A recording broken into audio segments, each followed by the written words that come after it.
Hello, this is Larry Minnix. Thanks for taking a few minutes with me. Had the privilege last week to visit LeadingAge Wisconsin Spring Meeting. 500 people, great folks. Had a great time. John Sauer, been there for a long time, and his events manager, Janice Mashak, came up with a very creative approach to their meeting. Extreme Makeover, based on the popular television show. I didn't know much about it and thought it was a little bit of a crazy idea, but the more I thought about it, the more I realized that's our challenge, isn't it? How do we help our members go through an extreme makeover in the most transformational time that any of us have ever lived in our field? But they're doing it.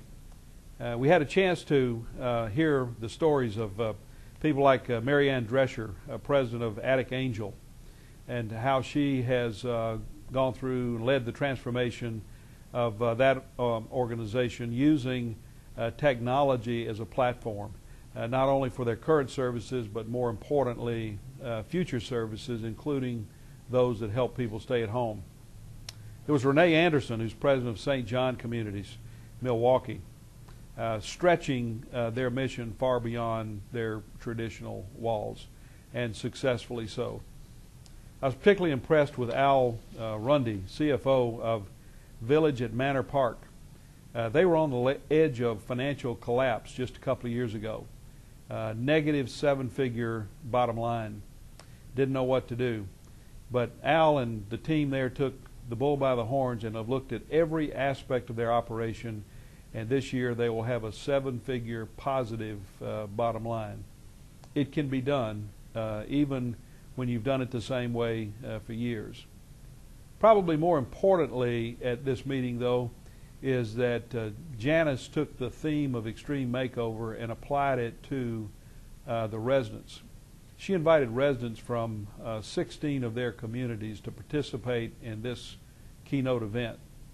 I asked them, when they moved into their communities, did they think they were going into a retirement home or rest home? And most of them shook their heads as yes, they thought that's what they were going to do. But in every single case, they've had an extreme makeover in their lives.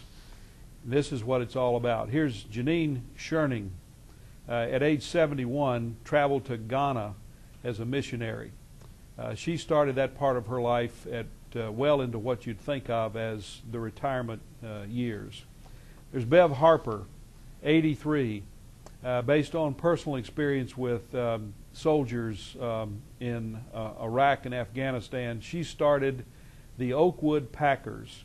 They've sent over 496 care package boxes to troops over there to make sure that they get some goodies and make sure that we're thinking about them here. Think about that, the Oakwood Packers. There's Carol Blommer.